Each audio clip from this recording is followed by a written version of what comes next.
Imagine this. You are standing in a crowded subway car. The smell of stale coffee and exhausted humanity pressing in on you from all sides.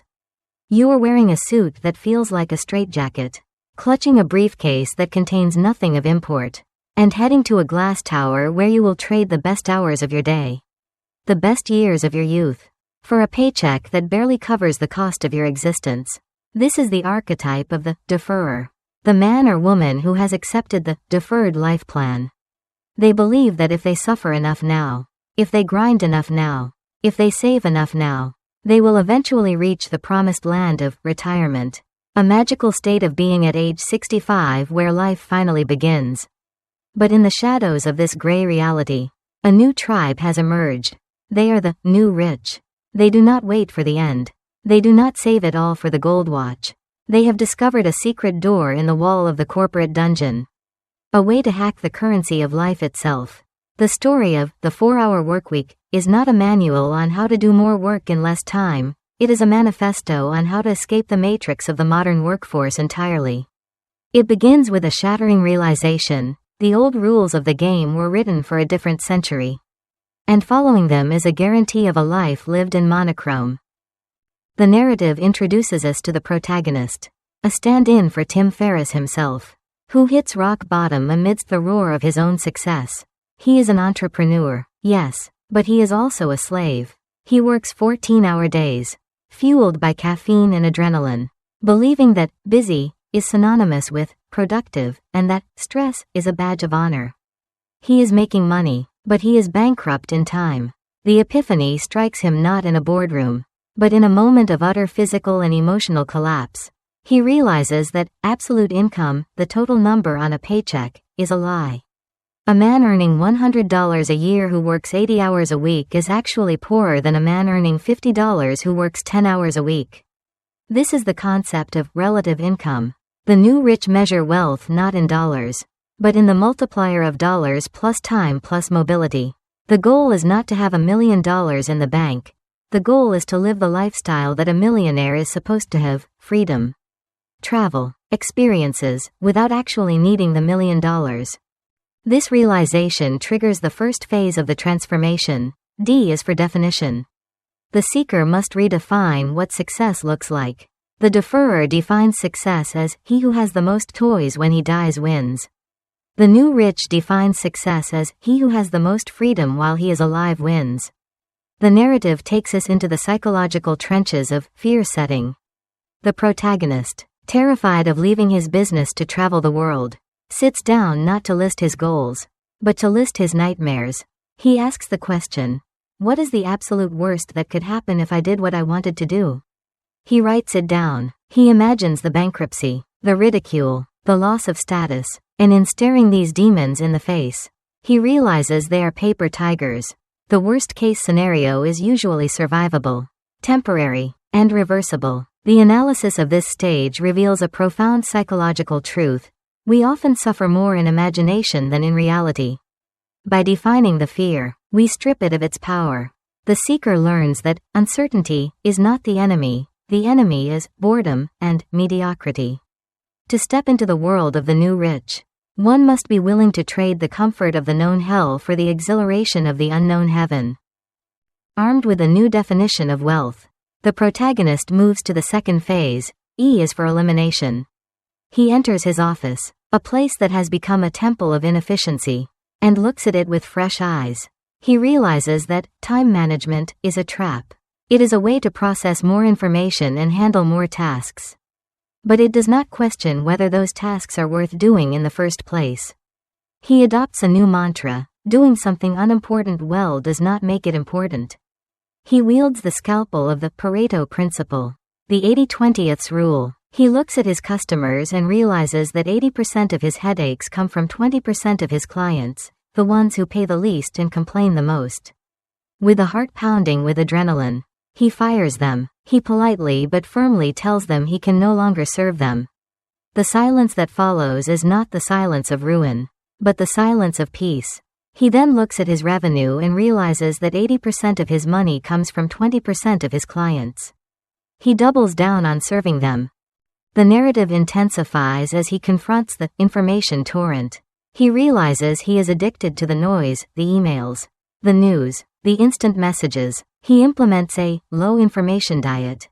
He stops reading the news, realizing that if something is truly important, the world will tell him. He checks his email only twice a day, then once a day, then once a week. He sets up autoresponders that train people not to expect an immediate reply. This is the application of Parkinson's law. A task will swell in perceived importance and complexity in relation to the time allotted for its completion. If you give yourself 8 hours to check email, it will take 8 hours.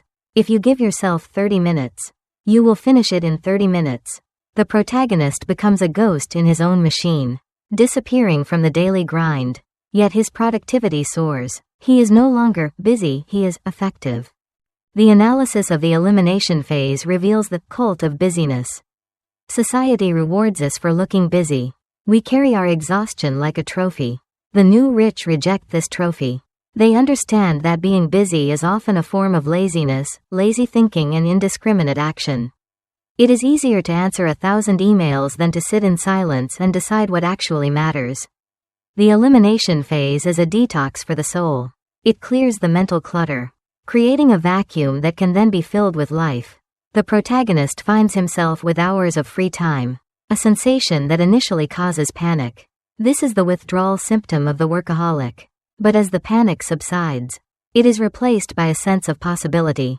He has reclaimed the one resource that cannot be renewed, his time. But clearing the schedule is only half the battle. The protagonist is still tethered to the location of his work. He is efficient, but he is not free. He needs to sever the chain that binds him to the desk. This leads to the concept of liberation from the physical. But before he can fly, he must build a machine that flies for him. He cannot just stop working, he must replace himself. The narrative sets the stage for the next great leap. A is for automation. The protagonist realizes that he is the bottleneck in his own life. He is the one answering the customer service calls. He is the one shipping the products. He is the one making the decisions. To be free, he must become irrelevant to the daily operations of his income. He must build a muse. The muse is introduced not as a passion project, but as a vehicle for funding the lifestyle. It is a business designed from the ground up to be automated. The protagonist stops trying to build a massive empire that requires thousands of employees. Instead, he looks for a niche product, a nutritional supplement, a specialized software, a how-to DVD for a specific hobby. He tests the market before he even builds the product, using Google AdWords to see if people are actually searching for the solution. He sells the dream before he manufactures the reality. This is testing the muse. Once the demand is proven, he does not hire a staff. He hires a system. He finds a manufacturer to make the product. He finds a fulfillment center to ship the product. He finds a call center to answer the phones. He connects these pieces like Lego bricks. The story describes the sensation of the first automated sale. The protagonist is sleeping, or perhaps eating dinner with friends. His phone buzzes. He checks it. A notification. You have received a payment of $97. He didn't do anything. He didn't talk to the customer. He didn't pack a box. The system worked. The money appeared. It feels like magic, but it is simply engineering. This is the turning point where he moves from being a business owner who owns a job to being a new rich who owns a system. But the system needs maintenance, and the protagonist is still tempted to micromanage. He needs a gatekeeper. He needs someone to stand between him and the chaos of the world. He needs the virtual assistant. The introduction of the virtual assistant, VA, is a comedic and philosophical turning point. The protagonist, accustomed to doing everything himself because no one can do it as well as I can, forces himself to hire someone in Bangalore or the Philippines. He starts with small tasks. Find me a restaurant reservation. Research this topic. Buy my mother flowers. It is awkward at first. The instructions are misunderstood. The flowers are sent to the wrong address. The protagonist wants to fire the VA and take back control. But he persists. He learns that the problem is not the VA. The problem is his inability to give clear instructions. He learns to create rules and standard operating procedures. He empowers the VA to make decisions. If the problem costs less than $100 to fix, fix it, don't ask me. The analysis of the automation phase reveals the psychology of control. The biggest barrier to automation is not technology, it is the ego. We want to believe we are indispensable. We want to believe the business will crumble without our genius touch. The new rich swallow this pill of humility. They realize that it is better to have a task done 80% as well by someone else than 100% perfectly by themselves. If it frees them to live, the VA becomes the avatar of the protagonist's freedom, the digital clone that handles the drudgery while the human enjoys the poetry of life. The protagonist now has a business that runs on autopilot and a schedule that is empty. The chains are broken, the door is open, the world is waiting. The narrative now pivots to the final and most terrifying phase. L is for liberation. The protagonist has the time and the money, but he is still sitting in his apartment, staring at the wall. The cage door is open, but the bird is afraid to fly. He faces the void. This is the existential crisis that comes when the noise of the rat race stops. Who are you when you are not your job? What do you do when you don't have to do anything? The deferrer dreams of retirement as a time to do nothing. The new rich realizes that doing nothing is a path to depression. The goal is not idleness, the goal is the freedom to choose your struggle. The story takes us through the mechanics of escaping the office. For the employee, this means the disappearing act. The protagonist, if he were an employee, would start by calling in sick for a few days, then proving that he was more productive at home than in the office. He would negotiate a remote work agreement, bit by bit, 1 day a week, then 2, then full time. He would use the puppy dog close, let me try it for just 2 days. If it doesn't work, I'll come back. Once he is out of the office, he is free from the geographical anchor. He can engage in geo-arbitrage. This is the financial superpower of the new rich, earning dollars while spending pesos, baht, or rupees. The protagonist moves to Buenos Aires or Bangkok. He realizes that his $40 a year, which made him lower middle class in New York, makes him royalty in Argentina. He eats steak dinners, takes tango lessons, lives in a penthouse, and still saves money. This is the mini retirement.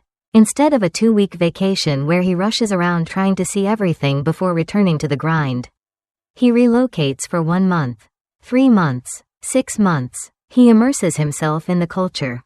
He learns the language. He lives locally. The frantic pace of the tourist is replaced by the slow rhythm of the resident. But the journey is not just about cheap luxury. It is about the reconstruction of the self. The protagonist confronts the void by filling it with learning and service. He learns to kickbox in Thailand. He learns to race motorcycles in Italy. He volunteers at an orphanage. He realizes that life is not about the accumulation of things, but the accumulation of skills and experiences. He rediscovers the curiosity he had as a child, before the school system and the corporate world crushed it out of him. The analysis of the liberation phase warns of the re-entry shock.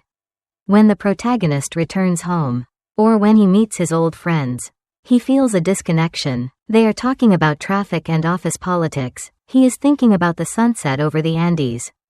He realizes he has become a stranger in his own land, but he has found a home in the world. As the first 10,000 characters draw to a close, the framework of deal, definition, elimination, automation, liberation has been laid out. The protagonist has transformed from an exhausted cog in the machine to a sovereign individual, the master of his own time and fate.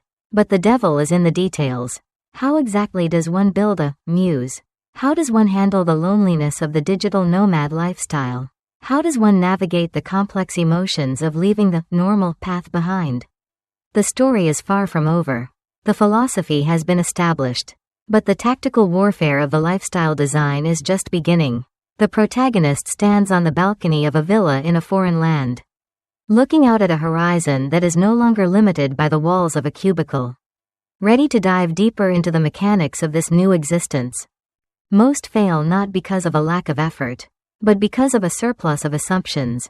We assume that to start a business, we need a revolutionary idea, a venture capital injection, and a warehouse full of inventory. The narrative of the 4-hour workweek shatters this assumption with the precision of a diamond cutter. The protagonist, having defined his fears and eliminated the noise, now stands before the altar of the Muse, the automated income generator. He is not trying to build the next Microsoft, he is trying to build a machine that spits out cash while he sleeps.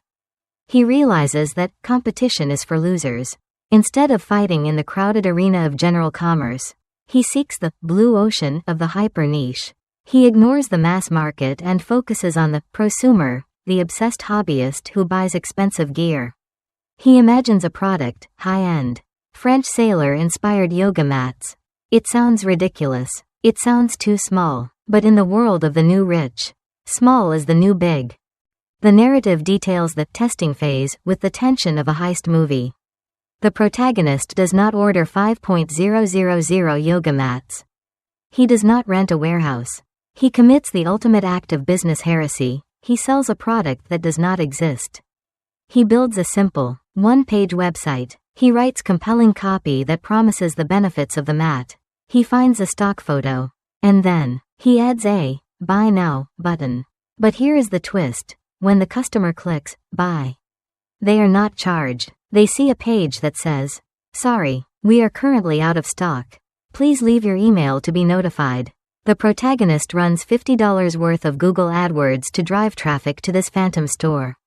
He waits. He watches the data. If nobody clicks buy, he has lost $50 in an afternoon.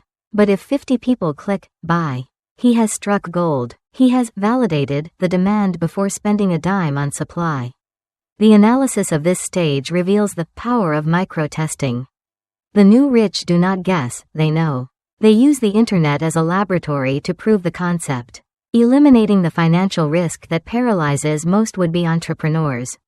Once the Muse is validated, the protagonist moves to manufacturing and fulfillment. He finds a contract manufacturer in a low-cost country to produce the mats.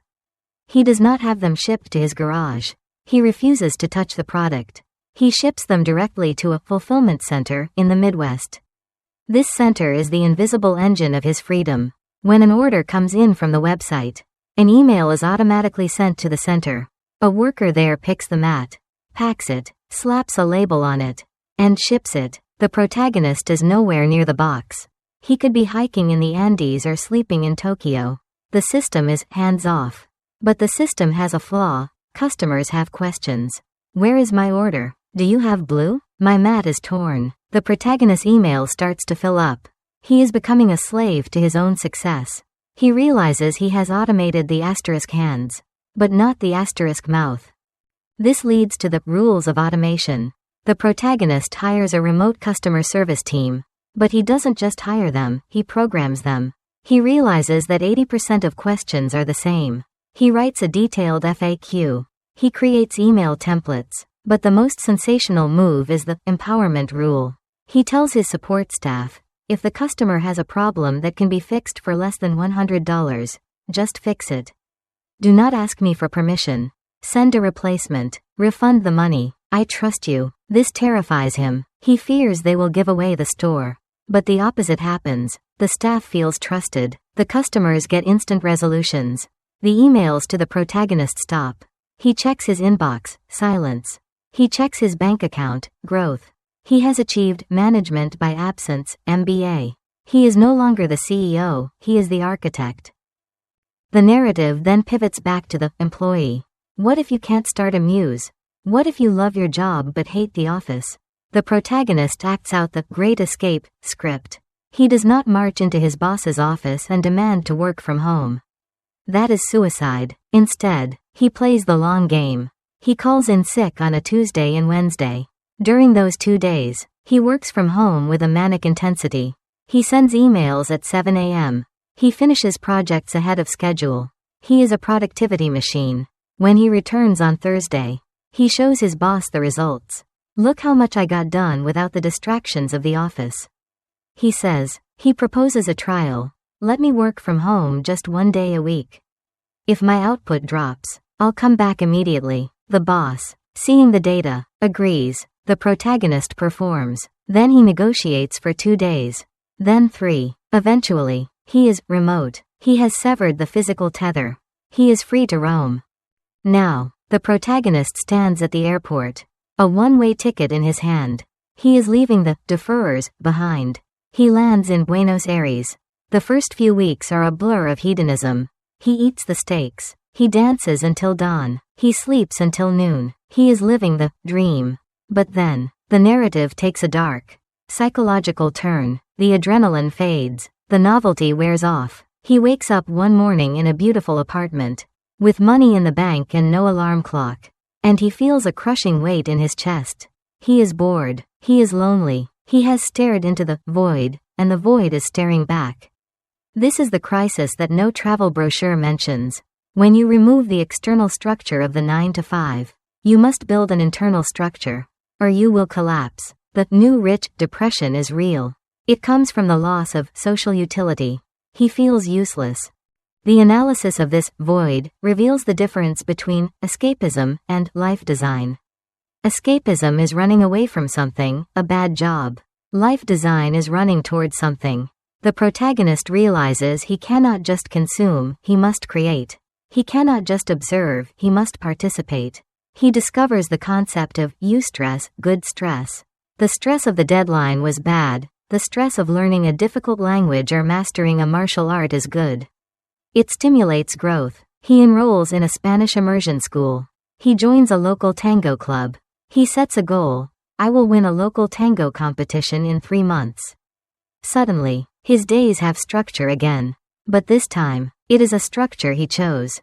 He is not working for a paycheck, he is working for mastery. The narrative flow carries us to the art of the mini-retirement. The protagonist realizes that travel is often just a frantic attempt to collect photos. He slows down. He stops staying in hotels and rents an apartment in a local neighborhood. He stops visiting museums and starts visiting the local bakery. He makes friends with the butcher. He becomes a temporary local. This shifts his perspective on time. He is not spending time, he is investing it in relationships and understanding. He realizes that living in Buenos Aires for $1 a month is not a compromise, it is an upgrade from his $4 a month life in New York. This is the geo-arbitrage of happiness. He is buying a millionaire's lifestyle for a middle-class price. But the protagonist is still haunted by the ghost of productivity. He feels guilty when he is not checking email.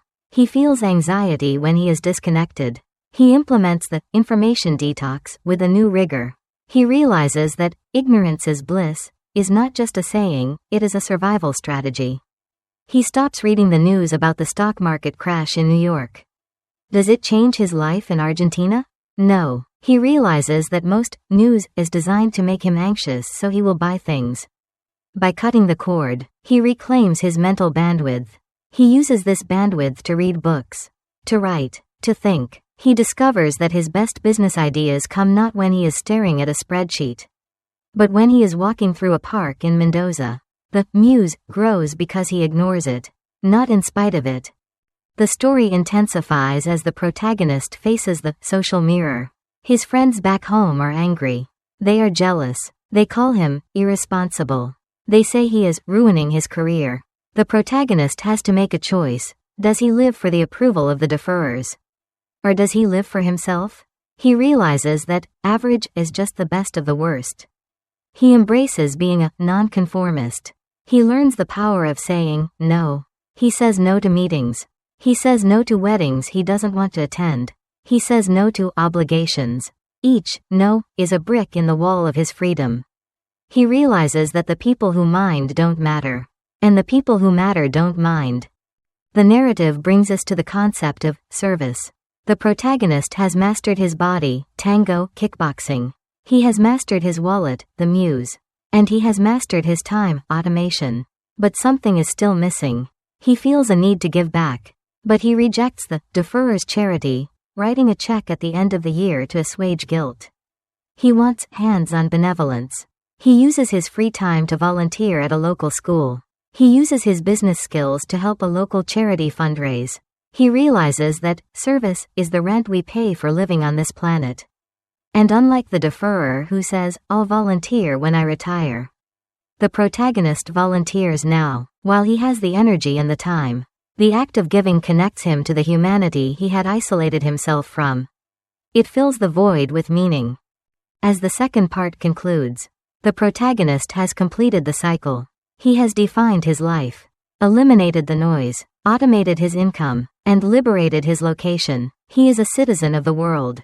He has faced the demons of fear, boredom, and loneliness and conquered them. But the final lesson remains. How does one maintain this lifestyle in a world that is constantly trying to pull you back into the machine? How does one deal with the re-entry when the mini-retirement ends? And what is the ultimate legacy of a life lived on one's own terms? The story prepares to descend into the final synthesis of the philosophy. Answering the question, is the 4-hour workweek a selfish hedonism? Or is it the ultimate expression of human potential? The air is thick with the realization that the revolution was never about working 4 hours, it was about living 24. The truth is, most people misunderstand this. They believe that the ultimate goal of the 4-hour workweek is idleness. A permanent vacation where one does nothing but sip Mai Tais on a hammock until the brain turns to mush. But the narrative reveals a sensational twist. The opposite of love is not hate. It is indifference, and the opposite of happiness is not sadness. It is boredom. The protagonist, having liberated himself from the office and automated his income, finds himself in a paradise that quickly feels like a purgatory. He realizes that doing nothing is unbearable for a creature designed to create. The deferrer dreams of retirement because he hates his work. The new rich rejects retirement because he loves his life. The protagonist faces the existential vacuum and must fill it. Not with busy work, but with life. He discovers the concept of continuous learning. He rejects the idea that education ends at 22. He turns the world into his classroom. In Argentina, he doesn't just watch tango, he hires a world champion instructor. In Japan, he doesn't just eat sushi, he learns the art of archery, Kyudo. He realizes that the brain craves eustress, the positive stress of mastering a new skill. The sensation of progress, of going from novice to intermediate in a foreign language in 3 months, provides a dopamine hit far more potent than a promotion or a raise. He becomes a polymath, a collector of skills. He learns that expert status is not a degree on a wall, but a function of focused immersion. By reading the 3 best-selling books on a topic and interviewing 3 experts, he knows more than 95% of the population. He realizes that the barrier to entry for almost any skill is shockingly low if you remove the distractions of the 9 to 5. The narrative then pivots to the vocation of service. The protagonist realizes that a life centered solely on the self is hollow. He has the time and the money, but he lacks the mission. He discovers that service is not about guilt, it is about connection. He stops writing passive checks to faceless charities and starts hands-on philanthropy. He uses his marketing skills to help a local nonprofit revamp their website. He mentors a student. He organizes a community cleanup. He realizes that when you remove the desperation of survival, the natural human impulse is to help. The new rich are not selfish hedonists. They are the most effective philanthropists because they give the 2 most valuable resources, time and attention. The analysis of this stage reveals the hierarchy of meaning. First, you survive, income. Then, you thrive, lifestyle. Finally, you matter, service. The 4-hour workweek is merely the mechanism to speed up the first 2 steps so you can spend the rest of your life on the third. But the journey is not without its dragons. The narrative confronts the ghost of the old life. The protagonist returns home for a visit. This is the re-entry shock. He walks into a bar to meet his old friends. They look tired. They are checking their Blackberries under the table. They talk about their mortgages, their bosses, and the traffic on the I-95. The protagonist tries to talk about the sunrise in the Andes or the taste of street food in Vietnam. But he sees a glaze in their eyes. They cannot relate. Worse, they are defensive. They attack his choices. Must be nice to not have responsibilities. They sneer. When are you going to get a real job? The protagonist feels a wave of alienation. He realizes he has unplugged from the matrix, and he can no longer plug back in. He sees the deferrers running on a treadmill that is going nowhere. chasing a carrot on a stick that is tied to their own heads. The sensation is one of profound sadness mixed with relief. He realizes that normal is a form of insanity that has been standardized. The analysis here reveals the social cost of freedom. To be free is to be misunderstood. The new rich must build a new tribe. He seeks out other travelers, other entrepreneurs, other lifestyle designers. He finds his community not in his zip code, but in the cloud. The story then addresses the maintenance of the machine. The protagonist, now a seasoned traveler, must ensure his muse, the automated business, does not collapse while he is gone. He implements the Monday morning triage. He checks his business only on Mondays. He looks at the reports from his fulfillment center and his virtual assistants. If there is a fire, he puts it out. If the profit margin is holding, he closes the laptop. He realizes that business problems are like hydras. If you cut one head off, two more appear, unless you starve the beast. By refusing to engage daily, he forces the business to become resilient. He empowers his staff to handle the chaos. He accepts that glitches will happen, a lost shipment, an angry customer, but he calculates the cost. Is it worth paying $50 to fix a problem? Or is it worth paying $1 of his own time to prevent it? He chooses the $50 loss. He treats it as a tax on freedom. The narrative intensity builds as the protagonist faces the siren song of expansion. His muse is making $10 a month. The deferrer in him whispers, if you worked harder, you could make $20. If you expanded to Europe, you could make $50. Greed wakes up. The protagonist feels the urge to dive back in, to hire employees, to rent an office, to scale, but he stops. He pulls out his dream line. He looks at the cost of his ideal lifestyle. It is $8 a month. He is already making $10.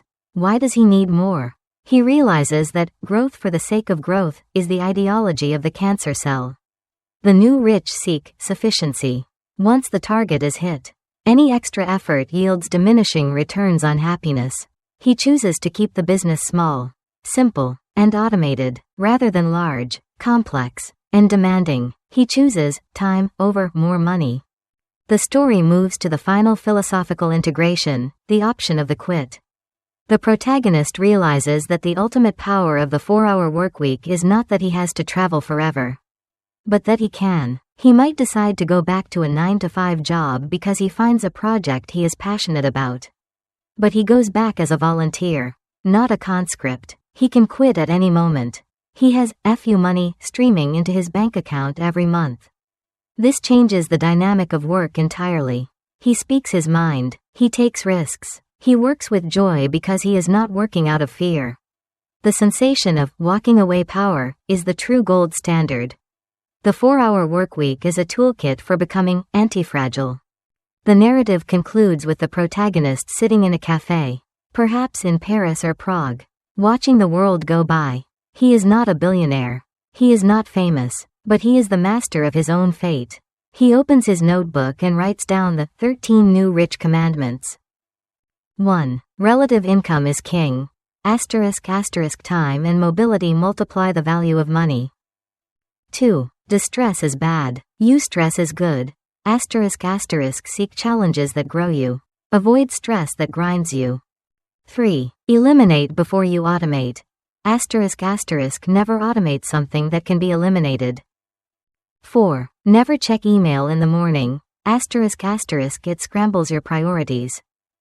5. Ask for forgiveness, not permission. Action beats deliberation. 6. Emphasize strengths. Don't fix weaknesses. You can outsource your weaknesses. You cannot outsource your unique genius. 7. Information is a tool, not a hobby. Learn only what you need for the immediate task. 8. Being busy is a form of laziness. It is lazy thinking and indiscriminate action. 9. The timing is never right. Waiting for the perfect moment is a death sentence for dreams. 10. Retirement is worst-case scenario insurance. Prepare for it, but do not live for it. 11. Reality is negotiable. The rules of society are merely suggestions. 12. Focus on the critical few. 80% of outputs come from 20% of inputs. 13. Fear is a compass. The thing you are most afraid to do is usually the thing you most need to do. The protagonist closes the notebook. He pays for his coffee with a card linked to a bank account fed by a business that runs itself. He stands up and walks out into the sunlight, not knowing exactly where he will go next, but knowing that the choice is entirely his. He has escaped the deferral plan. He is living in the now. Analyze the ultimate meaning that the book intends to convey. The 4-Hour Workweek is a manifesto for lifestyle design and the reclamation of agency. Tim Ferriss's core message is that the life script handed to us by society, work hard, save, retire, die, is a bad deal. It posits that we have confused resource, money, with the goal, freedom. The book serves as a tactical manual for decoupling time from income. It challenges the reader to stop asking, "How can I get a raise?" and start asking, "How can I own my time?" The final lesson is one of radical experimentation. You do not need to wait until you are 65 to live the life you want. You can take mini retirements now. You can test your dreams now. The only thing standing between you and a life of adventure is a set of outdated assumptions and the fear of the unknown. The climax of this journey leads to a state of sovereign mobility. The seeker moves from being a passenger in their own life to being the pilot.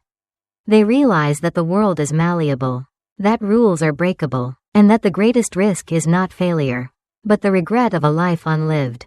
The journey ends with the realization that time is the only true currency. And spending it in a cubicle doing work you hate is the ultimate bankruptcy. The goal is not to be idle. The goal is to have the freedom to do the unidle things that make life worth living.